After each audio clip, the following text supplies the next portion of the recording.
வானொலியில் நீங்கள் கேட்டு மகிழ்ந்த தென்கட்சி கோ சுவாமிநாதன் அவர்களின் இன்று ஒரு தகவல் கதை தொகுப்பினை கேட்கலாம். ஒரு சின்ன பையன் வந்தான். அவனை பார்த்து ஒரு கேள்வி கேட்டோம். ஏன்ப்பா உங்கள் வீட்டில் அம்மா புத்திசாலியா அப்பா புத்திசாலியா அப்படின்னு. அவன் அலட்சியமாக நம்மளை பார்த்து சிரிக்கிறான். என்ன சார் இது, இந்த காலத்தில் இது கூட தெரியாமல் இருக்கிறீங்களே அப்படிங்கிறான். ஒரு சின்ன பையன் நம்மளை பார்த்து இப்படி கேட்டு விட்டானே அப்படின்னு நினைக்கிறப்போ நமக்கு ஒரு மாதிரி ஆகிடும். அதுக்கப்புறம்தான் இந்த தாத்தா பாட்டிலாம் சொல்கிற ஒரு கதை ஞாபகத்துக்கு வந்தது. அது என்ன கதை தெரியுமா? ஒரு ஊரில் ஒரு அம்மாவும் பிள்ளையும் இருந்தாங்களாம். அந்த மகனுக்கு திடீர்னு தேசாந்திரம் போய் வரணும்னு ஆசை வந்துட்டுது. ஊராக போய் சுற்றி பார்க்கணுங்கிற ஆசை. அந்த அம்மாவுக்கு இது பிடிக்கல. மகனை பிரிஞ்சு இருக்கிறதுக்கு அவங்க மனசு இடம் கொடுக்கல. வேணாப்பான்னு சொல்லி பார்த்தாங்க, அவன் கேட்கல. திடீர்னு புறப்படவும் செஞ்சுட்டான். சரி, இனிமேல் அவனை தடுக்க முடியாதுன்னு முடிவு பண்ணிட்டாங்க அந்த அம்மா. இருந்தாலும் புத்திசாலித்தனமாக ஒரு யோசனை பண்ணாங்க. மகனை கிட்டத்தில் கூப்பிட்டாங்க. அவங்ககிட்ட சொன்னாங்க, இதை பாருப்பா, நீ தேசாந்திரம் போகிறதுன்னு தீர்மானம் பண்ணிவிட்ட, அதை நான் தடுக்கலை, போயிட்டு வந்துடும். ஆனால் போகிறதுக்கு முன்னாடி எனக்கு ஒரு வாக்குறுதி கொடுத்துட்டு போ அப்படின்னாங்க. போகிறப்போ ராத்திரியாக இருந்தாலும் பகலாக இருந்தாலும் சரி, புளிய மரத்து நிழலில் தான் தங்கணும். திரும்பி வர்றப்போ இரவும் பகலும் நீ வேப்ப மரத்து நிழல்லே தங்கணும் அப்படின்னாங்க. சரி, அப்படியே செய்கிறேன்னு சொல்லி வாக்குறுதி கொடுத்தான் பையன். புறப்பட்டு போனான். போகிற வழியில் புளிய மரத்து நிழல்லையே தங்கினான், தூங்கினான். அப்படி போய்கிட்டே இருந்தான். 7வது நாள் அவன் உடம்பு சுகமில்லாமல் போயிட்டுது. ரொம்பவும் பலவீனமாயிட்டான். இனிமேல் நடக்க முடியாதுங்கிற நிலைமை வந்துட்டுது. யோசித்து பார்த்தான். சரி, இதுக்கு மேலே போக வேண்டாம் அப்படின்னு முடிவு பண்ணிவிட்டு திரும்பி வர ஆரம்பிச்சிட்டான். திரும்பி வர்றப்போ வழியில் வேப்ப மரத்து நிழல்லையே தங்கி தங்கி வந்தான். நாளுக்கு நாள் உடம்பு சரியாக வந்துட்டுது. 7வது நாள் வீட்டுக்கு சேர்றான். உடம்பு பழையபடியே கலகலப்பாயிட்டுது. பூர்ண சுகம். தேசாந்திரம் போன பையன் திரும்பி வந்துட்டானே அப்படின்னு அந்த அம்மா ஆச்சரியப்படலை. ஏன்னா அவங்களுக்கு தெரியும் இப்படி ஆகும்னு. பையன் சீக்கிரமாக திரும்பி வரணுங்கிறதுக்காகத்தான் அவங்க அந்த யோசனையை சொன்னாங்க. என்ன விஷயங்கிறதையும் அவங்களே சொன்னாங்க. மகனே, புளிய மரத்து நிழல் உடம்புக்கு உஷ்ணத்தை கொடுக்கும், சீக்கம் உண்டாக்கும். அதனால் நீ தொடர்ந்து புளிய மரத்து நிழலில் தங்கினாவே நோய்க்கு ஆளாயிட்ட. அதனால் பயணத்தை முடிச்சுக்கிட்டு திரும்பி வரணுங்கிற முடிவுக்கு வந்துட்ட.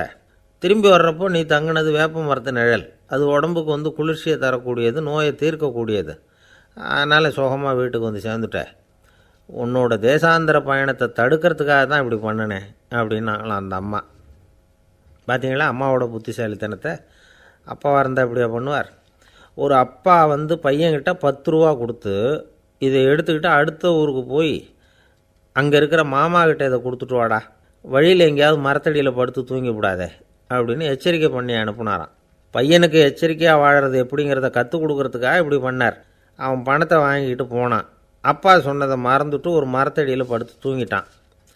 அவனுக்கு தெரியாமல் அவன் பின்னாடியே போன அப்பா அவன் கையில் இருந்த அந்த 10 ரூபாயை நைஸாக எடுத்துகிட்டு வந்துட்டார். அவன் பையில் தானே வச்சுருந்தான், அது தெரியாமல் எடுத்துகிட்டு வந்துட்டார். அவன் தூங்கிக்கிட்டு இருக்கான். எடுத்துகிட்டு ஒரு மறுபடியும் வீட்டுக்கு வந்துட்டார். பையன் முழிச்சுக்கிட்டு பையை தடவி பார்க்குறான், பணத்தை காணும். அழுதுகிட்டே திரும்பி வந்தான். அப்பா கிட்டே விஷயத்த சொன்னான். அப்பா சிரிச்சுக்கிட்டே சொன்னார், அதுக்கு தான்ப்பா ஆரம்பத்திலேயே எச்சரிக்கை பண்ணினேன், இனிமேலாவது நீ ஜாக்கிரதையாக இருக்கணும் அப்படிங்கிறதுக்காக தான் இப்படி பண்ணினேன். அந்த பணம் எங்கேயும் போயிடலை, நான் தான் அதை உனக்கு தெரியாமல் எடுத்து வச்சிருக்கிறேன். இதோ பாரு அப்படின்னு சொல்லிட்டு சைடு பாக்கெட்டில் கையை விட்டா அது ஓட்டையாக இருக்குது. அதை எவனோ ஏற்கனவே கத்திரிச்சு எடுத்துகிட்டு போட்டான். இப்போ அப்பா முகத்தில் அசடு வழிஞ்சுதான். அள்ள அள்ள குறையாதது அட்சய பாத்திரம், அது நமக்கு தெரியும், கேள்விப்பட்டிருக்கிறோம். ஆனால் போட போட நிரம்பாத ஒரு பாத்திரம் உண்டு. அது என்ன தெரியுமா? நம்மளில் பல பேர்கிட்ட அந்த பாத்திரம் உண்டு. அதுதான் பேராசை அப்படிங்கிற பாத்திரம். அதை நிறைவு செய்யவே முடியாது. பேராசையை பற்றி சுஃபி இலக்கியத்தில் ஒரு பிரபலமான கதை உண்டாம். அதை ஒரு பெரியவர் எடுத்து சொல்லியிருக்கிறார். ஒரு மன்னர் நகர்வலம் போயிட்டுருக்கார். ஒரு பிச்சைக்காரன் மன்னர் எதிரில் வரான். பிச்சை போடுங்கோங்கிறான். என்னுடைய அமைதியை கெடுக்காதே போங்கிறார் மன்னர். அவன் சிரிக்கிறான். அரசே, உங்களுடைய அமைதி கெடக்கூடிய நிலையில் இருந்தால் அதுக்கு பேர் அமைதியே கிடையாது அப்படின்னு நானா. எதிரில் நிற்கிறது வெறும் பிச்சைக்காரன் இல்லை, யோகி அப்படிங்கிறத மன்னர் புரிஞ்சுக்கிட்டார். துறவியே, உங்களுக்கு என்ன வேணும்னாலும் கேளுங்க, கொடுக்குறேன்னாராம். அந்த துறவி மறுபடியும் சிரிக்கிறார். அரசே, உங்களால் முடியாததையெல்லாம் கொடுக்க முடியும்னு சத்தியம் செய்யாதீங்க அப்படின்னார். மன்னருக்கு கோபம் வந்துட்டுது. என்ன இவர் இப்படி சொல்கிறாரே அப்படின்னு நினச்சார். நகர்வலத்தை பாதியிலேயே நிறுத்தினார். வாங்க அரண்மனைக்குன்னார். துறவியை அழைச்சிக்கிட்டு அரண்மனைக்கு வந்துட்டார். துறவி தன்கிட்ட இருந்த பிச்சை பாத்திரத்தை நீட்டினார். இது நிறைய எனக்கு பொற்காசுகள் வேணும் அப்படின்னாராம். அவ்வளவு தானா, இது ஒரு பெரிய காரியமா அப்படின்னு கையை தட்டினாராம் மன்னர். ஒரு பெரிய தாம்பாளம் நிறைய பொற்காசுகள் வந்து சேர்ந்தது. அதை அள்ளி போட்டார். போட போட அந்த பிச்சை பாத்திரம் நிரம்பவே இல்லை. பொற்காசுகள் போட போட அவ்வளவையும் உள்ளே வாங்கிக்கிட்டே இருக்குது. அரசாங்க கஜானாவே காலி ஆகிட்டுது. மூட்டை மூட்டையாக பொற்காசுகளை கொட்டி பார்த்துட்டாங்க. அது முழுங்கிக்கிட்டே இருக்குது. கடைசி வரைக்கும் அந்த பிச்சை பாத்திரம் வந்து நிரம்பவே இல்லை. அரசர்கிட்ட இருந்த கர்வம் போயிட்டுது. அப்படியே பொத்துன்னு துறவி காலில் விழுந்தார். அப்போ அந்த துறவி சொன்னாராம், மன்னா, இந்த பிச்சை பாத்திரத்தை உங்களால் மட்டும் இல்லை, வேறு யாராலையும் நிரப்ப முடியாது. அதுக்கு என்ன காரணம்னா, இது வந்து சாதாரண பிச்சை பாத்திரம் இல்லை, பேராசைகளோடு வாழ்ந்து செத்துப்போன ஒரு மனிதனின் மண்டை ஓடுது அப்படின்னாராம். பாருங்கள், இதுதான் அந்த சுஃபி இலக்கிய கதை. செத்த பிறகும் நிறைவு இல்லைன்னா அது எப்பேற்பட்ட பேராசையாக இருக்கும்னு யோசித்து பார்த்துங்க. நம்மால் ஒருத்தர் கல்யாணம் பண்ணிக்க பொண்ணு பார்த்துக்கிட்டு இருந்தார். அழகு, அறிவு, படிப்பு எதுவும் தேவையில்லை, பணம் மட்டும் இருந்தால் போதும் அப்படின்னு பார்க்குறவங்ககிட்டெல்லாம் சொல்லி வச்சார். ரொம்ப நாளைக்கு அப்புறம் ஒரு பணக்காரர் கிடைச்சார். அவர் சொன்னார், இதை பாருங்கள், எனக்கு 20 வயசில் ஒரு மகள், அவளை நீங்கள் கல்யாணம் பண்ணிக்கிட்டா 2 லட்சம் பணம் கொடுப்பேன். 25 வயசில் ஒரு பொண்ணு, அவளை கல்யாணம் பண்ணிக்கிட்டா 2.5 லட்சம் தருவேன். 30 வயசில் ஒரு பொண்ணு இருக்கா, அவளை கல்யாணம் பண்ணிக்கிட்டா 3 லட்சம் தருவேன். என்ன சொல்கிற அப்படின்னாராம். இவன் கொஞ்ச நேரம் யோசித்து பார்த்துருக்கான். அதுக்கப்புறம் மெதுவாக அவரை நிமிர்ந்து பார்த்து, ஏன் சார், உங்ககிட்ட 50 வயசில் ஏதாவது பொண்ணு இருக்கா அப்படின்னு கேட்டானாம். சில பேரை இப்படி சொல்கிறது உண்டு, அடுத்தவங்களை அனுசரித்து நடந்துக்க தெரியல, அவன் என்ன சார் மனுஷன் அப்படிம்பாங்க. சக மனிதர்களோடு எப்படி பழகிறது அப்படின்னு தெரியாததுனாலேயே பல பேர் இன்றைக்கி சங்கடப்பட்டுக்கிட்டு இருக்கிறாங்க. வசதி வாய்ப்பெல்லாம் சரியாக இருக்கும், ஆனால் வாழ்க்கை சரியாக இருக்காது. இன்னொருத்தர்கிட்ட எப்படி பேசுறது பழகிறதுங்கிறது தெரியாததுனால தான் இந்த அவஸ்தை. சரி, இந்த அவஸ்தை இல்லாமல் வாழறது எப்படி? இதுக்கு அனுபவசாலிகள் சில வழிமுறைகளை சொல்கிறாங்க. அதெல்லாம் என்னென்னங்கிறத இப்போ தெரிஞ்சுக்குவோம். முதல்ல நம்ம நாக்கு நம்ம கண்ட்ரோலில் இருக்கணும். வார்த்தைகளை வந்து கொட்டிவிட்டு அதுக்கப்புறம் அள்ள முடியாமல் கடந்து கஷ்டப்படக்கூடாது. எப்படி பேசுகிறோங்கிறதும் முக்கியம், பேசுகிறப்ப எப்படி முகத்தை வச்சுருக்கிறோங்கிறதும் முக்கியம். அன்பாக பேசினாலும் நல்லாயிருக்கும். அப்படி பேசுகிறப்ப ஆதரவாக அவர் தோள் மேலே ஒரு கையை போட்டுக்கிட்டு பேசினா இன்னமும் நல்லாயிருக்கும். 2வது விஷயம், இன்னொருத்தர்கிட்ட பேசுகிறப்போ வாக்குறுதிகளை அள்ளி வீசக்கூடாது. கொடுக்குற வாக்குறுதி குறைச்சலாக இருக்கணும். அப்படி கொடுத்த வாக்குறுதியை கண்டிப்பாக நிறைவேற்றணும். நாம் ஒருத்தரை பாராட்டுறோம் அல்லது அவரை பற்றி அபிப்பிராயம் சொல்கிறோம்னா அது ஆக்கப்பூர்வமாக இருக்கணும். நம்ம பாராட்டு அல்லது விமர்சனம் அடுத்தவருடைய முன்னேற்றத்துக்கு உதவுறது மாதிரி இருக்கணும். நாம் சொல்கிறத கேட்டுட்டு அவன் தலையில் கையை வச்சுட்டு உட்காந்துடக்கூடாது. எப்பவும் உற்சாகமாக இருக்கணும், முகம் மலர்ச்சியாக இருக்கணும். மனுஷன் இருந்தால் வருத்தம், கவலை, ஏமாற்றம் எல்லாம் இருக்க தான் செய்யும். அதெல்லாம் மனசில் இருக்கட்டும். அந்த வருத்தமும் கவலையும் ஏமாற்றமும் சேர்ந்துக்கிட்டு நம்ம முகத்தில் இருக்கிற மலர்ச்சியை மூடி மறைக்கிறதுக்கு நாம் இடம் கொடுத்துடக்கூடாது. எந்த விஷயத்தை பற்றி யாருக்கிட்ட பேசினாலும் வெளிப்படையாக பேசணும், திறந்த மனசோடு பேசணும். மூடி மறைச்சி முன்னு மூழ்கிக்கிட்டு இருக்கக்கூடாது. இன்னொருத்தர்கிட்ட பேசுகிறப்போ விவாதம் பண்ணுங்க, அது தப்பு இல்லை, ஆனால் வாதாடிக்கிட்டு இருக்கக்கூடாது. அதாவது என்ன சொல்கிறாங்கன்னா, டிஸ்கஸ் பண்ணலாம், ஆர்கியூ பண்ணக்கூடாதான். நம்மக்கிட்ட இருக்கிற நல்ல குணங்களை நாம் எடுத்து சொல்லிகிட்டு இருக்கக்கூடாது. அந்த நல்ல குணங்களே நம்மளை பற்றி எடுத்து சொல்லணும், அது மாதிரி நடந்துக்கணும். அதே மாதிரி அடுத்தவங்க கிட்ட உள்ள கெட்ட குணங்களை பற்றி அவசியம் இல்லாமல் நாம் பேச வேண்டியதில்லை.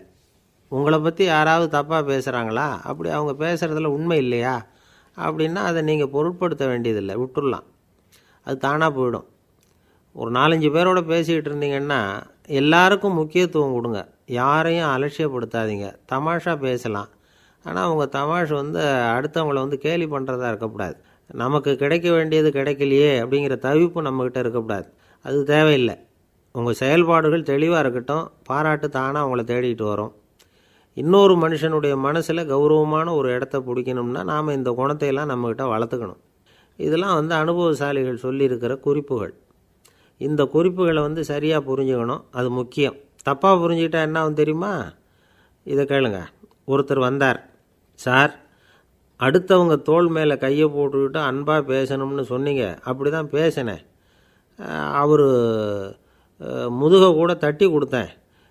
என் வேலை போயிட்டுது சார், வீட்டுக்கு அனுப்பிச்சிட்டாங்க அப்படின்னார். யாருக்கிட்ட அப்படி பேசுனீங்கன்னு கேட்டோம்.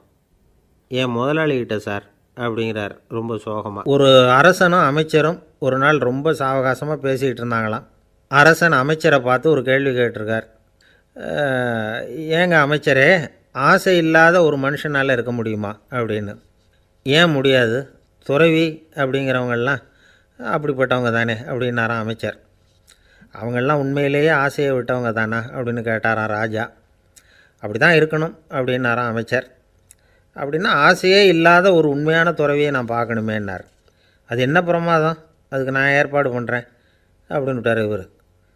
சொல்லிவிட்டு உடனே புறப்பட்டு போனார். அங்கே தேடினார். அப்புறம் தான் அவருக்கு புரிஞ்சுது உண்மை துறவியை கண்டுபிடிக்கிறது எவ்வளவு கஷ்டமான காரியம்னு. இருந்தாலும் ராஜா கிட்ட சொல்லியாச்சே உண்மை துறவியை காட்டுறேன்னு. இப்போ என்ன பண்ணுறது? ராஜா கிட்ட சொன்னபடி நடக்கலைன்னா அவருக்கு கோபம் வந்துடும். அமைச்சர் ஒரு யோசனை பண்ணார். அவருக்கு ஒரு வழி தெரிஞ்சுது. அதுதான் சரின்னு முடிவு பண்ணார். அதாவது அந்த ஊரில் அவருக்கு தெரிஞ்ச நாடக நடிகர் ஒருத்தர் இருக்கிறார், நல்லா நடிப்பார். அவரை போய் பார்த்தார். இதை பாருப்பா, எனக்காக நீ ஒரு காரியம் செய்யணும்னார். என்னன்னு கேட்டார் அவர். நீ ஒரு துறவி மாதிரி கொஞ்சம் நேரத்துக்கு நடிக்கணும். ராஜா உன்னை பார்த்துட்டு போகிற வரைக்கும் நடி, அது போதும். அதுக்காக உனக்கு 10,000 ரூபா தரேன் அப்படின்னார். அவர் எந்த காலத்தில் இவ்வளவு பணத்தை மொத்தமாக பார்த்துருக்கார். அதனால் உடனே சரின்னு ஒத்துக்கிட்டார். அமைச்சர் அரண்மனைக்கு திரும்பி வந்தார். என்ன அமைச்சரே, இன்னுமா ஒரு உண்மையான துறவி கிடைக்கலன்னார். உண்மையான துறவி ஒருத்தரை இப்போ தான் கொஞ்ச நேரத்துக்கு முன்னாடி பார்த்து பேசிவிட்டு வர்றேன். அவர் நம்ம ஊருக்கு வெளியில் குளத்தங்கரையில் உள்ள ஒரு ஆலமரத்துக்கு அடியில் உட்காந்துருக்கிறார் அப்படின்னார் இவர். அப்படின்னா உடனே புறப்படுங்க அப்படின்னார் ராஜா. பரிவாரங்களோடு புறப்பட்டார். அங்கே அந்த மரத்தடியில் அந்த ஆள் வேஷம் போட்டுக்கிட்டு துறவி மாதிரி உட்காந்துருக்கிறான். ராஜா நேராக போனார். அந்த துறவி காலில் பொத்துன்னு விழுந்து வணங்கினார். உடனே ராணியும் அவர் காலில் விழுந்தாங்க. அடுத்தபடியாக அமைச்சர் விழுந்தார். அவருக்கு தெரியும் இது நம்ம ஆள் தான்னு. இருந்தாலும் என்ன பண்ணுறது, நேரம். அப்புறம் பரிவாரங்கள்லாம் துறவி காலில் விழுந்து ஆசீர்வாதம் வாங்கிட்டாங்க. ராஜா அப்புறமா தங்கத்தட்டில் பொன்னையும் பொருளையும் வச்சு அந்த துறவிக்கிட்ட ரொம்ப பணிவாக நீட்டுறார். தாங்கள் தயவு பண்ணி இதை ஏற்றுக்கணும் அப்படின்னு வேண்டிக்கிட்டார். அந்த துறவி பற்றில்லாமல் அதை பார்த்தார். எல்லாத்தையும் திறந்துவிட்ட எனக்கு இதெல்லாம் எதுக்காக அப்படின்னு சொல்லி அதை மறுத்துட்டாராம். ஆஹா, உண்மையான துறவியை பார்த்துட்டோம் அப்படிங்கிற ஆனந்தம் அரசருக்கு. ரொம்ப நிம்மதியாக திருப்தியாக திரும்பி வந்தார் அரண்மனைக்கு. அதுக்கப்புறம் அமைச்சர் யாருக்கும் தெரியாமல் அந்த துறவிகிட்ட ஓடினார். சொன்ன பிரகாரம் பணத்தை நீட்டினார். இந்தாப்பா, நான் உங்ககிட்ட சொன்னபடி 10,000 ரூபா பணம் எடுத்துக்கோ அப்படின்னார். அந்த ஆள் ராஜா கிட்ட சொன்னது மாதிரியே எல்லாத்தையும் திறந்துவிட்ட எனக்கு இதெல்லாம் எதுக்காக வேணாம் அப்படின்னு விட்டாராம். நடித்த வரைக்கும் போதும்ப்பா, இனிமேல் இந்த நாடக வசனம்லாம் வேணாம், வேஷத்தை கலைச்சிரு, பணத்தை வாங்கிக்கோன்னார். இல்லைங்க, இது வேஷம் இல்லை, இது வசனமும் இல்லை, இது உண்மை.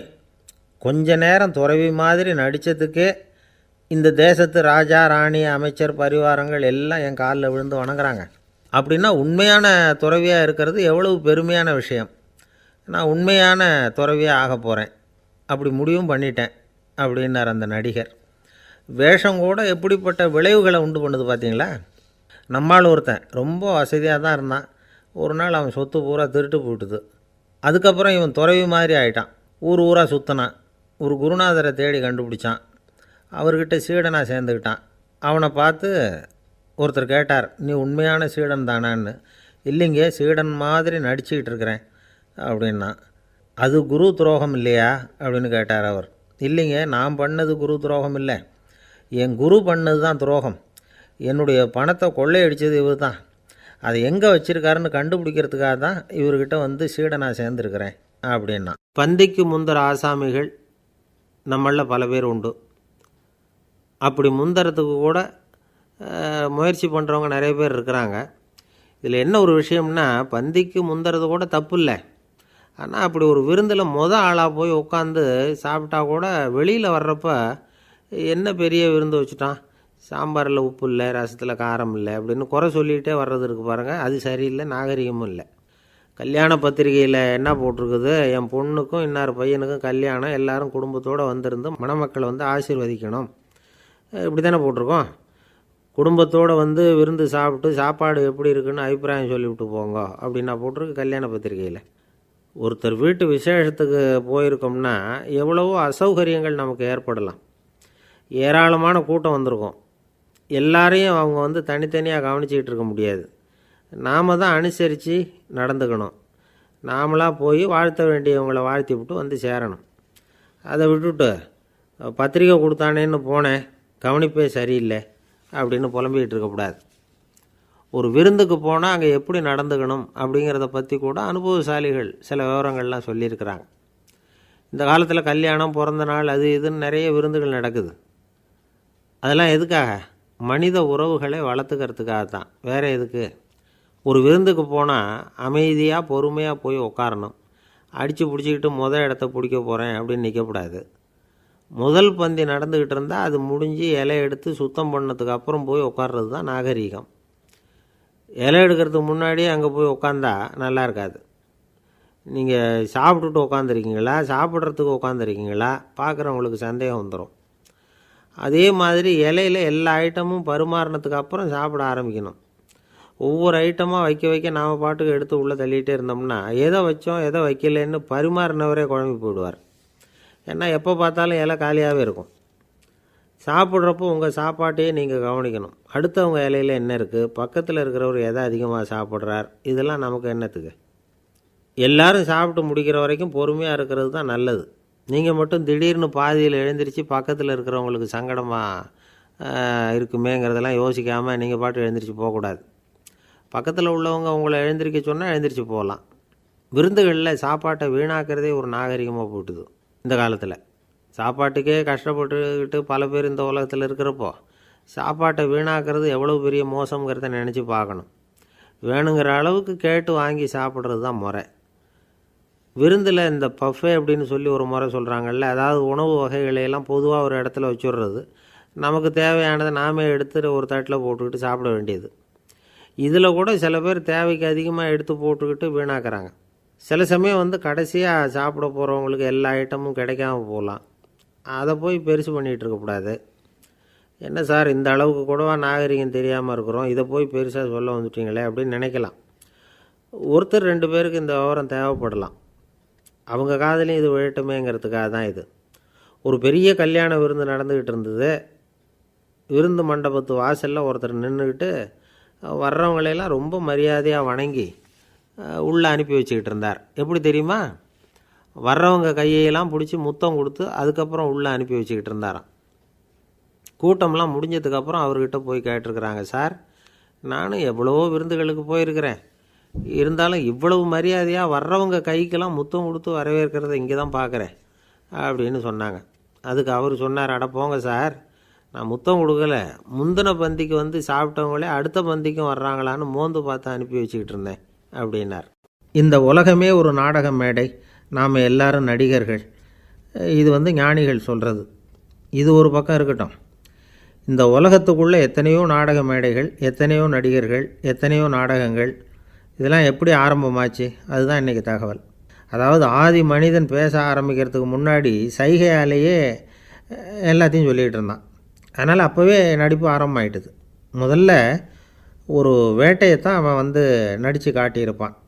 இவன் எப்படி போனான், எதிரில் மிருகம் எப்படி வந்தது, அதோடு எப்படி சண்டை போட்டான், எப்படி அடித்து கொண்டுகிட்டு வந்தான், இதை அப்படியே மற்றவங்களுக்கு நடித்து காட்டியிருப்பான். ஏன்னா மொழி கிடையாது.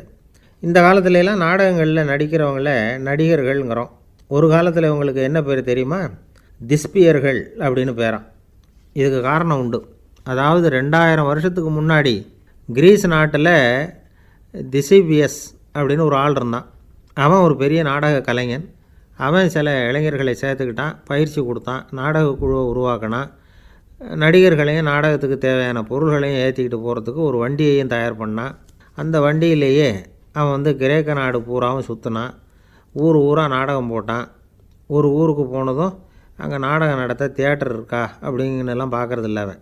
ஏன்னா அப்போலாம் தியேட்டர்னால் என்னென்ன தெரியாது. நாடகம்னா அதை ஒரு மூடிய கொட்டைக்குள்ளே தான் நடத்தணுங்கிறது அப்போ யாருக்குமே தோணலை. இந்த வண்டி போகும், அதுவே ஒரு பகுதி அப்படியே ஒரு மேடை மாதிரி விரிச்சிக்கும். அதில் ஏறி நின்றுக்கிட்டு நாடகத்தை நடித்து காட்டுவாங்களாம். மக்கள்லாம் எதிரில் தரையில் உட்காந்து அதை பார்த்துக்கிட்டு இருக்கிறது. உலகத்தின் முதல் நடமாடும் தியேட்டர் இது தானா. இந்த திசைபிஎஸ் தான் முதலாக உலகத்தில் நாடகங்கிற பொழுதுபோக்கை நடத்தி காட்டினவன் அப்படின்னு சொல்கிறாங்க. அவன் சொந்தமாக நாடகம் எழுதுனா, நடித்தான், நாடகத்தை இயக்கினான். அதனால தான் அவனை first man of the theatre அப்படின்னு சொல்லுவாங்க. அவன் தான் நாடக மேடையின் முன்னோடி. கிரேக்கர் காலத்திலேயே நாடக ஆசிரியர்கள், நடிகர்கள், ரசிகர்கள் இவங்கள்லாம் உருவாயிட்டாங்களாம். நாடகத்தின் சரித்திரத்தில் இந்த 3 பிரிவும் ரொம்ப முக்கியம். அதாவது கிரேக்க தியேட்டர்கள்லாம் திறந்த வெளி மேடைகள் தான். பெரும்பாலும் மலைச்சரிவுகள், அதுவே படிப்படியாக பண்ணியிருப்பாங்க. கீழே அரைவட்ட வடிவில் மேடை, அதுக்கு ஆர்கெஸ்ட்ரான்னு பேர்.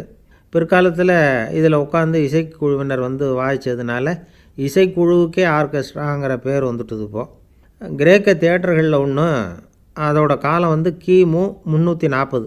அதை இன்னமும் பாதுகாத்து வச்சுருக்கிறாங்களாம். எபிடாரஸ் அப்படிங்கிற இடத்துல அது இருக்குதான். இன்னமும் அந்த தியேட்டரை பயன்படுத்திக்கிட்டு வர்றாங்களாம். சிறந்த கிரேக்க நாடகங்கள்லாம் அங்கே நடிக்கிறாங்களாம். ஆரம்ப காலத்திலேயே கட்டணம் கிடையாது. அப்புறம் பின்னாடி தான் நுழைவு கட்டணம்லாம் அப்படியே வந்துட்டு தான். நடிகர்கள் பளபளப்பான ஆடைகள் உடுத்தியிருப்பாங்களாம். இந்த குதிகால் உயர்ந்த காலணிகள் போட்டிருப்பாங்களாம். இதெல்லாம் பழைய குறிப்புகள். பலவிதமான உருவங்களில் மாஸ்க் அப்படின்னு சொல்லப்படுற முகமூடி. அதனால் ஒரே நடிகர் பல வேடங்களில் நடிக்கிறது உண்டான். ஆரம்பத்தில் பெண் நடிகர்கள் கிடையாது, எல்லாம் ஆண் நடிகர்கள் தான். ரோமானியர்கள் தான் முதல் நிரந்தர நாடக மேடையை கட்டினவங்க. அதுதான் முதல் தியேட்டர். கிமு 1048 காலகட்டத்தில் பாம்பிங்கிற நகரத்தில் அதை கட்டியிருக்கிறாங்களாம். கிரேக்க ரோமானிய தியேட்டர்களின் அடிப்படையிலேயே இந்த இத்தாலிய வடிவமைப்பாளர்கள் இந்த குதிரை லாட வடிவில் ஒரு ஆடிட்டோரியத்தை உருவாக்கினாங்களாம். இப்படி அதை பற்றி நிறைய தகவல் இருக்குது. 1576 லண்டனில் இந்த வின்ஸ்பர்ரி, அப்புறம் இந்த பில்ட்ஸில், அப்புறம் ஜேம்ஸ் இப்படிங்கிறவர் முயற்சியால் தான் இங்கிலாந்தில் முதல் தியேட்டர் உருவாச்சான். அப்படி ஒருத்தர் இருந்தாராம். உலக நாடக மேடையின் வரலாறு இதுதான். அதாவது இப்போல்லாம் அறிவியல் வளர்ச்சி அதிகமாகிட்டுது. திரைப்படம், தொலைக்காட்சி எல்லாம் வந்தாச்சு. ஒவ்வொரு வீடுமே ஒரு குட்டி தியேட்டர் மாதிரி ஆகிட்டுது. தொலைக்காட்சி முன்னாடி உட்காந்தா எழுந்திருக்கவே மனசு வர்றதில்லை. ஒரு அம்மா ஒரு மனோதத்துவ டாக்டரை தேடிட்டு வந்தாங்களாம் இந்த காலத்தில். டாக்டர், எங்கள் வீட்டுக்காரர் எப்போ பார்த்தாலும் டிவி முன்னாடி உட்காந்துக்கிட்டு அதையே வெறிச்சு பார்த்துக்கிட்டு இருக்கிறார், உத்து பார்த்துக்கிட்டு இருக்கார், எனக்கு சந்தேகமாக இருக்குன்னாங்களாம். இது மனக்கோளாறு இல்லைங்க, ஆர்வக்கோளாறு, அவ்வளவுதான், இதுக்காக பயப்படாதீங்கன்னாரான் டாக்டர். அப்படி இல்லை டாக்டர், டிவி ஓடும் பொழுது நாம் எல்லாம் அதை பார்க்குறோம் சரி, ஆனால் அவர் அப்படி இல்லை, டிவியை நிறுத்தினதுக்கு அப்புறமும் அதையே உத்து பார்த்துட்டு உட்காந்துருக்கிறார், அதனால தான் சந்தேகப்பட்டு உங்ககிட்ட வந்தேன் அப்படின்னாங்களாம். ஒருத்தர் ரொம்ப அவசரமாக வந்தார். சார், மனுஷன் நிம்மதியாக இருக்கிறதுக்கு என்ன வழின்னு கேட்டார். சீக்கிரமாக ஒரு கல்யாணத்தை பண்ணிங்க, எல்லாம் சரியாக போடும் அப்படின்னோம். அவர் ஒரு மாதிரியாக பார்த்தார். ஏற்கனவே எனக்கு கல்யாணம் ஆகிட்டுது சார், அதனால தானே நிம்மதியாக இருக்கிறதுக்கு வழி கேட்குறேன் அப்படின்னார். சரி, இவர் ஒரு மாதிரியான கேஸ் அப்படின்னு நினச்சிக்கிட்டு நம்மக்கிட்ட இருந்த ஒரு சின்ன புத்தகத்தை அவர்கிட்ட தூக்கி கொடுத்தோம். இதை படித்து பாருங்கன்னு. கல்யாணத்துக்கு பிறகும் சந்தோஷமாக இருக்கிறதுக்கு என்ன வழி அப்படிங்கிற கேள்விக்கு அந்த புத்தகத்தில் விளக்கம் இருந்தது. கணவன் மனைவிக்குள்ளே சிக்கல் வராமல் இருக்கிறதுக்கு அதில் சில வழிகளை சொல்லி கொடுத்துருக்குறாங்க.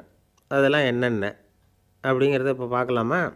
குடும்பம்னு இருந்தால் கோபம் வரதான் செய்யும், அது வந்துட்டு போட்டும் பரவாயில்ல. ஆனால் அந்த கோபம் ஒரே நேரத்தில் 2 பேருக்கும் வந்துடாமல் பார்த்துக்கணும். ஒரு சமயத்தில் யாராவது ஒருத்தர் தான் கோபப்படணும், அடுத்தவங்க அமைதியாக இருக்கணும். அதுக்கப்புறம் இவர் அமைதியான உடனே அவங்க ஆரம்பிச்சிக்கலாம். கோபமாக ஏதாவது சொன்னால் உடனே கோபமாக பதில் சொல்லக்கூடாது. கொஞ்சம் பொறுத்து கோபம் தீர்ந்த உடனே அந்த பதிலை சொல்லலாம். அப்போ பதில் கோபமாக இருந்தால் கூட அது அவ்வளோ பெருசாக தெரியாது. அற்ப விஷயத்துக்கெல்லாம் காய்ச்சி மூச்சுன்னு கத்திக்கிட்டு இருக்கக்கூடாது. உங்கள் 2 பேருக்குள்ளே ஒரு தர்க்கம் ஆரம்பமாயிட்டுதுன்னு வச்சுக்கோங்க. கடுமையாக 2 பேரும் விவாதம் பண்ணுறீங்க. உங்களில் ஒருத்தர் இதில் ஜெயிக்கணும்னா அது நீங்களாக இருக்க வேணாம், அடுத்தவங்க ஜெயிக்கிறதுக்கு நீங்கள் துணையாக இருங்களேன். அப்படின்னா நீங்கள் கொஞ்சம் விட்டு கொடுக்கணும், அவ்வளவுதான். ஏதாவது குத்தம் சொல்லணுமா, செஞ்ச தப்பை சுட்டி காட்டணுமா, விமர்சனம் பண்ணணுமா, பண்ணுங்க, வேணான்னு சொல்லலை. ஆனால் சொன்னதை அப்படி சொல்கிறத கொஞ்சம் அன்பாக இதமாக சொல்லுங்கள். எப்போ நடந்த தவறுகளையெல்லாம் இப்போ போய் மறுபடியும் ஞாபகப்படுத்திகிட்டு இருக்க வேண்டாம். நான் அப்போவே சொன்னேன் இந்த புடவை வேணாம்னு, நீங்கள் தான் கேட்கல, இப்போ பாருங்கள் கிழிஞ்சு போச்சு இப்படின்னு கத்துனாங்க ஒரு அம்மா. எப்போ சொன்னீங்கன்னு கேட்டால் ஒரு 10 வருஷத்துக்கு முன்னாடி தீபாவளி சமயத்தில் அப்படிங்கிறாங்க. அது என்ன இன்னும் அப்படியே புதுசாகவே இருக்கும்? உங்களுக்கு அவர் தான் பெருசு, அவருக்கு நீங்கள் தான் பெருசு, அதை விட இந்த உலகத்தில் வேறு எதுவும் முக்கியம் இல்லைன்னு நினைக்கணும். நீ தான் என்னுடைய உலகம்னு எத்தனை தடவை சொல்லியிருப்பீங்க? அதெல்லாம் வெறும் வசனமாக போயிடக்கூடாது. ஏதாவது ஒரு பிரச்சனையை பற்றி கடுமையாக விவாதம் பண்ணிக்கிட்டு இருக்கீங்க, அதை அப்படியே பாதியில் விட்டுட்டு படுக்கைக்கு போயிடக்கூடாது. சொச்சத்தை நாளைக்கு பேசிக்கலாம்னு. அப்படி போனால் தூக்கம் வராது. பிரச்சனையை ஒரு முடிவு பண்ணிக்கிட்டு அதுக்கப்புறமா தூங்க போகணும். ஒரு நாளில் ஒரு தடவையாவது உங்கள் ஜோடியை பாராட்டி நல்ல விதமாக கனிவாக ஒரு வார்த்தை சொல்லணும் அப்படின்னு தீர்மானம் பண்ணிங்க. ஏதாவது தப்பு பண்ணிவிட்டிங்கன்னா பரவாயில்ல, அதை ஒத்துக்கிறதுக்கும் மன்னிப்பு கேட்குறதுக்கும் தயாராக இருக்கணும். அது ஒன்றும் கேவலம் கிடையாது. வீட்டுக்குள்ளே தானே கேட்க போகிறீங்க, வெளியில் யாருக்கு தெரிய போகுதோ. எப்படியோ உங்களுக்குள்ளே ஒரு சமரசம் ஆனால் சரிதான். ஒரு தகராறுன்னு எடுத்துக்கிட்டால் குறைஞ்சபட்சம் அதுக்கு 2 பேர் தேவை. தனியாகவே உட்காந்துக்கிட்டு நான் இப்போ தகராறு பண்ணிகிட்ருக்கிறேன் அப்படின்னு யாரும் சொல்ல முடியாது. 2 பேர் தகராறு பண்ணுறாங்கன்னா பொதுவாக அந்த 2 பேரில் யார் அதிகமாக பேசுகிறாங்களோ அவங்க பேரில் தான் தப்பு இருக்கும். அதை மனசில் வச்சுக்கணும். இதெல்லாம் தான் அந்த புத்தகத்தில் போட்டிருக்கிற வழிமுறைகள். இவ்வளவும் சரியாக வரலைன்னா அப்புறமா சொல்லுங்கள், வேறு புத்தகம் ஏதாவது இருக்கான்னு தேடுவோம். ஒரு கணவன் தன்னுடைய மனைவியை அழைச்சிக்கிட்டு ஒரு மனோதத்துவ டாக்டர்கிட்ட வந்தாராம். டாக்டர், எங்களுக்கு கல்யாணம் ஆகி 30 வருஷ காலமாக நாங்கள் ஒரு விஷயத்தில் கூட ஒத்து போனதில்லை அப்படின்னு ஆரம்பித்தார். உடனே அந்த அம்மா குறுக்கிட்டு, அது 30 வருஷம் இல்லை 32 வருஷம் அப்படின்னாங்களே. அந்த ஆள் என்னை கண்ணாப்புண்ணான்னு திட்டிவிட்டான் சார், அதை நினச்சா எனக்கு ரொம்ப வருத்தமாக இருக்குது அப்படின்னு சொல்லி கவலைப்பட்டார் ஒருத்தர். இதில் கவலைப்படுறதுக்கு என்ன இருக்குது அப்படின்னார் ஒரு பெரியவர். அவர் ஒரு மகான். என்ன சார் இப்படி சொல்கிறீங்க, ஒருத்தர் நம்ம பார்த்து திட்டுனா வருத்தமாக இருக்காதா அப்படின்னார். அது எப்படி வருத்தமாக இருக்கும், திட்டுறதுங்கிறது என்ன, அது வெறும் சத்தம் தானே அப்படின்னார் அந்த பெரியவர். நம்ம ஆளுக்கு தலையை பிச்சுக்கலாம் போல் இருந்தது. இருக்காதா பின்ன, நமக்கே அப்படி தானே தோணுது. அந்த பெரியவர் சொல்கிறது ரொம்ப பெரிய விஷயம். அதை நாம் புரிஞ்சிக்க முயற்சி பண்ணலாம்னா நடைமுறை வாழ்க்கைக்கு அது ஒத்து வர்றது மாதிரி தெரிய மாட்டேங்குது. இருந்தாலும் அந்த பெரியவர் அதுக்கு என்ன தான் விளக்கம் கொடுக்குறாருன்னு பார்ப்போமே. ஒரு ரயில் போயிட்டுருக்கு, அதில் ஒரு சாது போயிட்டுருக்கார். அந்த ரயில் அவர் ஹரித்வாரம் போயிட்டுருக்கார். அவர் ரயிலில் ஏகப்பட்ட கூட்டம். நம்ம ஊர் ரயில் கேட்கவா வேணும், டிக்கெட் வாங்கிட்டு கொஞ்சம் பேர், வாங்காத கொஞ்சம் பேர். அது என்னத்துக்கு அனாவசியமாக டிக்கெட் அப்படிங்கிற நினப்பில் பாதி பேர். இந்த கூட்டத்துக்கு மத்தியில் அந்த சாதுவும் போயிட்டுருக்கிறார். உட்கார்றதுக்காக இருந்த இடத்துல ஒரு ஆள் படுத்துருக்கிறான், கொஞ்சம் முரட்டு ஆசாமி. அவன் கால் பக்கத்தில் கொஞ்சோண்டு இடம் பாக்கி இருந்தது. அந்த இடத்துல இந்த சாது உட்காந்துருந்தார். மெதுவாக உட்காந்துக்கிட்டார் போய். ஆனால் அந்த ஆள் ராத்திரி பூரா இவரை காலால் உதச்சிக்கிட்டே இருக்கிறான். அது இவருக்கு ரொம்ப அவமானமாக பட்டுது. அதனால் துக்கம் ஏற்பட்டுது. இருந்தாலும் அதை ஒரு மாதிரியாக சகிச்சுக்கிட்டே இவர் வந்து சேர்ந்தார். பொழுது விடிஞ்சுது. அந்த சாது ஹரித்வார் வந்து சேர்ந்தார். அங்கே ஒரு பெரிய ஞானியை சந்தித்தார். ராத்திரி ரயிலில் அந்த ஆள் உதைச்சதையும் அதனால் தனக்கு ஏற்பட்ட துக்கத்தையும் இந்த சாது அந்த ஞானிகிட்ட சொன்னார். சொல்லிவிட்டு, ஏன் சுவாமி, எனக்கு துக்கம் ஏற்பட்டதே அது தப்பா அப்படின்னு கேட்டார். தவறு தான்னார் அந்த ஞானி. உனக்கு இன்னமும் தேக அபிமானம் போகலைங்கிறது தான் அது காட்டுது. அஷ்டாவக்கிரர் என்ன சொல்கிறார் தெரியுமா, உண்மையான ஞானி யாராவது தன்னை வந்தனை செய்தால் அதற்காக சந்தோஷப்பட மாட்டார், யாராவது நிந்தனை செய்தால் அதற்காக வருத்தப்பட மாட்டார் அப்படின்னு சொல்கிறார். நிந்தனைங்கிறது ஒரு ஒலி தான். தேகாபிமானம் இருக்கிற வரைக்கும் இந்த ஒலி நம்மளை வேதனைப்படுத்தும். நான் தேகம் இல்லை ஆத்மா அப்படிங்கிற நினைவு இருந்தால் இந்த ஒலி நம்மளை பாதிக்காது. மனு என்ன சொல்கிறார் தெரியுமா, ஒரு சாதகன் பாராட்டுதலை விஷம்னு நினச்சி பயப்படணும், அவமானத்தை அமிர்தம்னு நினச்சி சந்தோஷப்படணுங்கிறார். அவமானப்பட்டால் கவலைப்படாமல் எப்படி இருக்க முடியும் அப்படின்னு தான் நமக்கு தோணும். அதனால தான் நம்மளில் யாரும் இதுக்கு உதாரணமாக யாரையும் காட்ட முடியல. புத்தரையும் கபீரையும் உதாரணமாக காட்டுறாங்க. அவங்களுக்கெல்லாம் அவமானம் ஏற்பட்டப்போ கவலையே படலையாம். புத்தரை அவமானப்படுத்தணுங்கிறதுக்காக கௌசாம்பி ராணி ஒரு இளம் பெண்ணை கொலை பண்ணி சடலத்தை புத்தர் குடிசைக்கு முன்னாடி போட சொன்னார். போட்டாங்க. புத்தர் தான் அந்த பொண்ணை கெடுத்து கொலை பண்ணிவிட்டார்னு எல்லோரும் நினச்சாங்க. ஆனால் புத்தர் இதை பற்றி கவலையே படலை. அப்புறமா உண்மை தெரிஞ்சதும் புத்தர் புகழ் இன்னும் அதிகமாகிட்டுது. ஒரு பெரிய சபையில் ஒரு மோசமான பொண்ணு நுழைஞ்சி தனக்கும் கபீருக்கும் சம்பந்தம் உண்டுன்னு சொன்னான். கபீர் கவலைப்படலை. அவங்க மாதிரியெல்லாம் நாமளும் இருக்க கற்றுக்கணும். நிந்தனை, அபகீர்த்தி, அவமானம் எல்லாம் ஆண்டவன் கொடுக்குற பிரசாதம்னு நினைக்கணும் அப்படின்னு சொல்கிறார் அந்த ஞானி. இதை கேட்ட இந்த காலத்து ஆசாமி ஒருத்தர், நான் கூட அப்படி தான் சார், யாராவது அவமானப்படுத்தினா கவலைப்பட மாட்டேன். நேற்று கூட ஒருத்தர் என்ன பலார்னு அரைஞ்சுட்டார், நான் கொஞ்சம் கூட கவலைப்படலை, பேசாமல் வந்துட்டேன்னார். ஏன் அப்படி வந்துட்டீங்க அப்படின்னேன். அவர் அரைஞ்சதுலேயும் ஒரு அர்த்தம் இருந்தது, அதனால தான் அப்படி வந்துட்டேன்னார். ஏன் அரைஞ்சாருன்னு கேட்டேன். 10 வருஷத்துக்கு முன்னாடி 15 ரூபா அவர்கிட்ட கடன் வாங்கினேன், அதை கேட்டு கேட்டு பார்த்துட்டு கடைசியாக தான் அரைஞ்சார் அப்படின்னார். ஆண்டவனுடைய பிரசாதம் இவருக்கு அடிக்கடி கிடைக்கும் போல இருக்கு. ஒருத்தர் இருக்கார், நல்ல உத்தியோகத்தில் தான் இருக்கிறார், ஆனால் எப்போ பார்த்தாலும் முகத்தை வெறுப்பாக வச்சுருப்பார். அப்படியே வருவார் போவார். ஏன் சார் இப்படி இருக்கிறீங்க அப்படின்னு விசாரித்தோம். ஏன்டா இந்த வேலைக்கு வந்தோம்னு இருக்குது சார் அப்படின்னார். உங்கள் வேலை உங்களுக்கு பிடிக்கலையா அப்படின்னு கேட்டோம். இல்லைன்னார். இப்படிப்பட்டவங்க வெற்றிகரமான வாழ்க்கை வாழ முடியாது. இது நிபுணர்கள் கருத்து. வேலையை நேசிக்க தெரிந்தவர்கள் வெற்றி பெறுவார்கள் அப்படிங்கிறாங்க அவங்க. எந்த துறையாக இருந்தாலும் சரி, அந்த துறையில் வெற்றிகரமாக இருக்கிறவங்கள விசாரித்து பாருங்கள். எனக்கு என்னுடைய வேலை ரொம்ப பிடிக்கும் அப்படின்னு சொல்கிறவங்களாக தான் இருப்பாங்க. அப்படி இருந்தால் தான் அது வெற்றிகரமாக இருக்க முடியுது அவங்களால. ஒருத்தனுக்கு பிடித்தமான பொழுதுபோக்கே அவனுடைய தொழிலாக இருந்துட்டுதுன்னா அவனை மாதிரி கொடுத்து வச்சவன் வேறு யாரும் இல்லை அப்படிங்கிறார் பெர்னாட் ஷா. ஒரு தடவை மன்னர் ஹுமாயூன் உயிரை தண்ணீர் மொண்டு ஊற்றுகிற தொழிலாளி ஒருத்தர் காப்பாற்றினாராம் அந்த ஹுமாயூன் உயிரை. உடனே மன்னர் கேட்டிருக்கார், உனக்கு என்ன வேணும்னாலும் கேளு தரேன், உயர் பதவி வேணுமா அப்படின்னு கேட்டாராம். மன்னா, மக்களின் தாகம் தீர்க்கக்கூடிய இந்த பணியை விட உயர்ந்தது உண்டா அப்படின்னாராம் அந்த தொழிலாளி.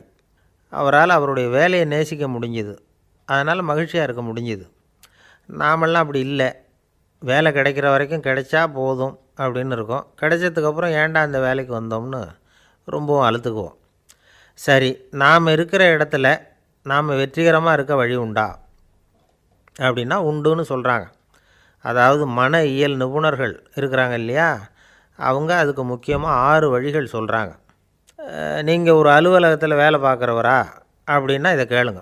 அதாவது உங்கள் மேலதிகாரி எதிர்பார்ப்புக்கு தகுந்த மாதிரி உங்கள் வேலை இருக்குதா? அப்படி இல்லைன்னா முதல்ல உங்கள் வேலையின் தரம் உயரணும். உங்களுக்கு மேலே கீழே வேலை பார்க்குற பணியாளர்கள்கிட்ட நல்ல விதமாக பழகிறீங்களா? அந்த உறவு முறையில் ஏதாவது குறை இருந்தால் அதை கண்டுபிடிச்சி சரி பண்ணுங்க. நம்பிக்கைக்கு உரியவர் அப்படின்னு நீங்கள் பேர் எடுக்கணும். நீங்கள் எடுக்கிற முடிவு நல்ல முடிவாக தான் இருக்கும் அப்படின்னு அடுத்தவங்க சொல்லணும். உங்கள் தோற்றத்துக்கு முக்கியத்துவம் கொடுங்க. இது மனம் உடல் ரெண்டும் சம்மந்தப்பட்டது. அதனால் மனசையும் ஆரோக்கியமாக வச்சுருக்கணும், உடம்பையும் ஆரோக்கியமாக வச்சுருக்கணும். உங்களுடைய நிர்வாகம் செயல்படுற விதத்தை நல்லா புரிஞ்சு வச்சுக்கணும். உங்களுடைய நிர்வாகம் இப்போ ஒரு காரியம் செய்யுதுன்னு வச்சுங்க, ஏன் அப்படி செய்யுது, எதுக்காக அப்படி செய்யுது, அதனுடைய குறிக்கோள் என்ன, அது நீடிக்கிறதுக்கு காரணம் என்ன, இதையெல்லாம் தெரிஞ்சுக்கணும். சிரிப்புக்கு வஞ்சகம் பண்ணக்கூடாது, நல்லா சிரிக்கணும், அப்போ தான் அது திரும்ப கிடைக்கும். கடந்த கால தோல்வியை பற்றி கவலைப்படக்கூடாது. முதலாளி விருப்பம் தெரிஞ்சு நடந்துக்கிறது நல்லது தான். அதுக்காக காக்கா பிடிக்கணுங்கிற அவசியம் இல்லை. உங்களுக்கு ஒரு பொறுப்பான வேலை கிடைக்குது, உடனே சத்தம் குழப்பம் அப்படின்னு சூழ்நிலையை இறுக்கமாக ஆக்கிடக்கூடாது. எந்த சூழலையும் இயல்பாக கையாளக்கூடியவர் அப்படிங்கிறத காட்டணும். இதெல்லாம் உங்கள் துறையில் நீங்கள் வெற்றி பெற நிபுணர்கள் சொல்கிற யோசனைகள். இவ்வளவு விவரமும் சொல்லிவிட்டு ஒருத்தரை பார்த்து கேட்டோம், இப்போ சொல்லுங்கள், நீங்கள் செய்கிற வேலை உங்களுக்கு பிடிச்சிருக்குதா அப்படின்னோம். ரொம்ப ரொம்ப பிடிச்சிருக்குது அப்படின்னார். சரி, என்ன செஞ்சிகிட்ருக்குறீங்க அப்படின்னு கேட்டோம். சும்மா தான் இருக்கிறேன் அப்படின்னார் அவர். ஒரு ஆள் இருந்தான், நிறைய பணம் சம்பாதிச்சான், ஆனால் செலவு பண்ண மனசு வரல, கருமி. அவன் என்ன பண்ணான், சேர்த்த பணம் பூராவையும் ஒரு மரத்தடியில் புதைச்சி வச்சுருந்தான். வாரத்துக்கு ஒரு தடவை அந்த மரத்தடிக்கு வருவான், புதைச்ச இடத்த ஆவலோடு பார்த்துக்கிட்டு இருப்பான், அதுக்கப்புறம் போயிடுவான். அவ்வளவுதான். ஒரு நாள் ஒரு திருடன் வந்தான், இவன் புதைச்சி வச்சுருந்ததெல்லாம் எடுத்துகிட்டு போட்டான். இது தெரிஞ்சு போச்சு. அந்த கருமி புலம்ப ஆரம்பிச்சிட்டான். இவன் புலம்பலை கேட்டதும் அக்கம் பக்கத்தில் இருந்தவங்கெல்லாம் ஓடி வந்தாங்க. என்ன விஷயம்னு விசாரித்தாங்க. இவன் சொன்னான். ஒரு பெரியவர் கேட்டார், ஏன்ப்பா வாரம் இந்த இடத்த பார்க்குறதாக சொன்னியே, எப்போவாவது இதில் இருக்கிற பணத்தை எடுத்து செலவு பண்ணியிருக்கியா அப்படின்னு கேட்டார். நான் அப்பப்போ அதை பார்க்குறது தான் வழக்கம், அதை தொட்டதே இல்லைன்னு அவன். சரி, அப்படின்னா இப்போவும் நீ அதே மாதிரி வாரம் ஒரு தடவை இந்த இடத்த பார்த்துட்டு போகலாமே அப்படின்னாராம் அந்த பெரியவர். அதுவும் சரிதானே, எவ்வளவு காலமானாலும் அவன் அந்த பணத்தை எடுத்து செலவு பண்ண போகிறதில்ல. அப்படி இருக்கிறப்ப உள்ளே பணம் இருந்தாலும் ஒன்று தான், இல்லாமல் போனாலும் ஒன்று தான். இதிலேருந்து என்ன புரியுதுன்னா, ஒருத்தர்கிட்ட இருக்கிற பணத்தை கொண்டு அவர் பணக்காரரா ஏழையா அப்படின்னு முடிவு செய்கிறது சரியில்லை. அந்த செல்வத்தை அனுபவிக்கிற திறன், பயன்படுத்துகிற திறன், அதை வச்சு தான் அவர் ஏழையா பணக்காரரா அப்படிங்கிறத நிர்ணயம் பண்ணணும். அதுதான் சரி. செலவு பண்ண தெரியாதவன் சேகரம் பண்ணிகிட்டே இருக்கிறதுனால என்ன பிரயோஜனம்? தலைமுடியே இல்லாதவன் தாராளமாக சீப்புகளை வாங்கி சேகரம் பண்ணுறது மாதிரி தானே இது. சில சமயம் செலவு பண்ண நாம் தயாராக இருந்தால் கூட அந்த செல்வம் நமக்கு பயன்படுறதில்ல. அரேபியாவில் ஒரு நகை வியாபாரி விலை உயர்ந்த முத்துக்களை எல்லாம் அவர் வச்சு வியாபாரம் பண்ணிகிட்டு இருந்தார். அவர் ஒரு சமயம் ஒரு பாலைவனம் வழியாக போயிட்டு இருக்கிறார் ஒட்டகத்தில். அப்போது திடீர்னு கடுமையான புயல் வீச ஆரம்பிச்சுட்டுது. திசை தவறி இவர் எங்கேயோ வந்துட்டார். கூட வந்தவங்களையும் காணலை, எங்கே போனாங்களோ தெரியல. இவர் ரொம்ப பயந்து போய் அங்கேயும் எங்கேயுமா அலைஞ்சு திரியிறார். வழியே தெரியல, பசி கடுமையாயிட்டுது. ஒட்டகத்து முதுகில் ஒரு மூட்டை இருந்தது, அதை பிரித்து பார்த்தார். உள்ளே ஏதாவது இருக்கான்னு தேடி பார்க்குறார். அது வரைக்கும் கண்ணில் தட்டுப்படாத அபூர்வமான ஒரு பை கண்ணில் பட்டுது. ஆஹா, அதில் ஏதாவது சாப்பிட்றதுக்கு இருக்கும் அப்படின்னு நினச்சி ஆவலாக அதை பிரித்து பார்க்குறார். அந்த பையில் விலை உயர்ந்த முத்துக்கள் நிறைய இருந்துதான். அப்போ தான் அவர் நினச்சாராம், விலை உயர்ந்த முத்துக்கள் கூட சாப்பிட்றதுக்கு உணவாக முடியாது அப்படிங்கிறத புரிஞ்சுக்கிட்டாராம். எந்த நேரத்தில் எது நமக்கு தேவையோ அது நமக்கு தாராளமாக கிடைக்கணும். அப்படி அது கிடைக்கிறதுக்கு நம்மக்கிட்ட இருக்கிற செல்வம் பயன்படணும். அது நமக்கும் பயன்படலாம், நம்ம மூலமாக அடுத்தவங்களுக்கும் பயன்படலாம். அதுதான் செல்வத்தின் பயன். ஒரு மரத்தடியில் ஒருத்தன் உட்காந்து அழுதுகிட்டு இருந்தான். அந்த பக்கமாக வந்த இன்னொருத்தன் ஏப்பா அழுதுகிட்டு இருக்கிறேன்னு கேட்டான். இந்த இடத்துல தான் பூமிக்கு அடியில் பணம் இருக்குது, புதைச்ச இடம் தெரியல, அதான் அழறேன் அப்படின்னா. நல்லா ஞாபகப்படுத்தி பாரு, எந்த இடத்துல புதைச்ச அப்படின்னு கேட்டான் இவன். அது எப்படி எனக்கு தெரியும், புதைச்சி வச்சிருக்கிறவன் நான் இல்லையே, எங்கள் எதிர்த்த வீட்டுக்காரன் அப்படின்னானா இவன். அம்மாக்காரங்களுக்கு அடிக்கடி ஏற்படுற கவலை ஒன்று உண்டு. அதாவது குழந்தை சரியாக சாப்பிட மாட்டேங்குதே அப்படிங்கிற கவலை. இவங்கெல்லாம் ஒரு விஷயத்தை நல்லா புரிஞ்சுக்கணும். குழந்தைகள்ங்கிறவங்க பெரியவங்க மாதிரி இல்லை. அவங்க கடிகாரத்தில் மணியை பார்த்துட்டு சாப்பிட்றதுக்கு உட்கார்ற ரகம் கிடையாது. பசிச்சா சாப்பிடுவாங்க, இல்லைன்னா விளையாடுவாங்க அல்லது தூங்குவாங்க. அது புரியாமல் அவங்கள கட்டாயப்படுத்தி அல்லது மிரட்டி சாப்பிட வைக்கிறது ரொம்ப தப்பு. ஒரு 8 மாத குழந்தைக்கு 3 மணி நேரத்துக்கு ஒரு தடவை பசிக்கும். அந்த நேரம் பார்த்து சாப்பாடு கொடுத்தா அடம் பண்ணாமல் அது பாட்டுக்கு சாப்பிட்றோம். அதே குழந்தைக்கு 1 வயசு ஆகிறப்போ 4 மணி நேரத்துக்கு ஒரு தடவை பசிக்கும். இந்த வயசில் இயற்கையாகவே பசி குறைஞ்சிருக்கும். அது புரியாமல் என் குழந்தை முன்னாடி மாதிரி இப்போ சரியாக சாப்பிட மாட்டேங்கிறான் அப்படின்னு சில பேர் டாக்டர்கிட்ட போய் சொல்லிக்கிட்டு இருப்பாங்க. இன்னொரு விஷயம், ஒரு குழந்தைக்கு வயசு அதிகமாகிற வேகத்துக்கு உடம்பு எடையும் அதிகமாகிக்கிட்டே போகாது. உடம்பு எடை அதிகமாகிற வேகம் குறைஞ்சிக்கிட்டே வரும். 6 மாத குழந்தைக்கு ஒரு வாரத்தில் 150 கிராம் எடை கூடும். ஒரு வயசில் வாரத்துக்கு 71 கிராம் எடை கூடும். இது புரியாமல் அதிகமாக சாப்பாட்டை கொடுத்து குழந்தைய கஷ்டப்படுத்தக்கூடாது. ஏன்னா அளவுக்கு மீறின உணவு அஜீரணத்தை உண்டு பண்ணிவிடும். குழந்தைக்கு ஒரு தட்டில் கொஞ்சமாக ஆகாரத்தை வச்சு கொண்டுகிட்டு போய் கொடுக்கணும். மலை மாதிரி குவிச்சு வச்சா அதை பார்த்ததுமே பசி அடங்கி போயிடும்.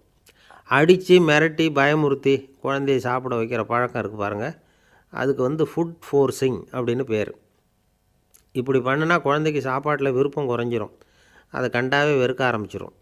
அது மாதிரி உளம் சார்ந்த பசி குறைவு, சைக்கோஜெனிக் அனோரெக்சியா, அது ஏற்படுமா. சாப்பாடுங்கிறதே ஒரு தண்டனை மாதிரி தோணும். குழந்தைகளுக்கு பிடிச்ச மாதிரியான ஆகாரத்தை கொடுக்கணும்.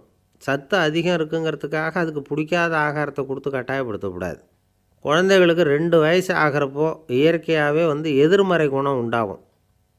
அதாவது அந்த எதிர்மறையாக பேசுகிறது. இது மாதிரி சமயங்களில் நாம் என்ன சொல்கிறோமோ அதுக்கு நேர்மாறாக நடந்துக்கும். ஏட்டிக்கு போட்டி. சாப்பிட சொன்னால் விளையாட போகும், விளையாட சொன்னால் சாப்பாடு கேட்கும். இதை புரிஞ்சுக்கிட்டு நடந்துக்கணும். குழந்தை சொன்ன பேச்சை கேட்கலேன்னு கோவப்படக்கூடாது. குழந்தை வளர வளர பிடிவாத குணம் வர்றது சகஜம். கேட்டதை வாங்கி கொடுத்தா தான் சாப்பிடுவேன் அப்படின்னு பிடிவாதம் பண்ணும். வாங்கி கொடுத்துடுறது தான் உத்தமம். நீங்களும் அதுக்கிட்ட பிடிவாதம் பண்ணிகிட்டு இருக்கக்கூடாது. ஏன்னா கேட்டது கிடைக்கலையேங்கிற ஏமாற்றம் கூட குழந்தையோட பசியை குறைச்சிரும். கேட்டது கிடைச்சிட்டா பசி அதிகமாகும், கொடுத்ததை மளமளன்னு சாப்பிட்றோம். குழந்தைகளுக்கு கண்ட நேரத்தில் சாப்பிட்றதுக்கு எதையாவது வாங்கி கொடுத்துக்கிட்டு இருந்தால் சாப்பாட்டு நேரத்தில் சாப்பிடாமல் அடம் பண்ண ஆரம்பிச்சிடும். பள்ளிக்கூடம் போகிற பிள்ளைங்க காலை உணவை சரியாக சாப்பிட மாட்டாங்க. அச்சம், அவசரம், பரபரப்பு இதெல்லாம் தான் காரணம். பள்ளிக்கு புறப்படுறதுக்கு ஒரு 3/4 மணி நேரத்துக்கு முன்னாடியே சாப்பாடு போட்டுருங்க, அது சரியாக போடும். படிக்கிற குழந்தைகள் உடல் சோர்வு, மனச்சோர்வு இது காரணமாக கூட சாப்பிட மறுக்கிறது உண்டு. இப்போ உதாரணமாக சாயந்தரம் விளையாடி விட்டு வீட்டுக்கு வந்ததும் சாப்பிட சொன்னால் வேணாம்பாங்க. இது உடல் சோர்வு. ரொம்ப நேரம் வீட்டு பாடங்களை செஞ்சு முடித்த கையோடு சாப்பிட சொன்னாலும் அவங்களால சரியாக சாப்பிட முடியாது. இது உளச்சோர்வு, அதாவது மனச்சோர்வு. இதை தவிர குழந்தைகளுக்கு உடல்நலக்குறைவு ஏற்பட்டால் கூட சாப்பிட மறுக்கிறது உண்டு. சில மருந்து மாத்திரைகள் கூட பசியை குறைச்சிரும். அதனால் சரியாக தெரிஞ்சுக்கிட்டு குழந்தைகளை சாப்பிட வைக்கணும்.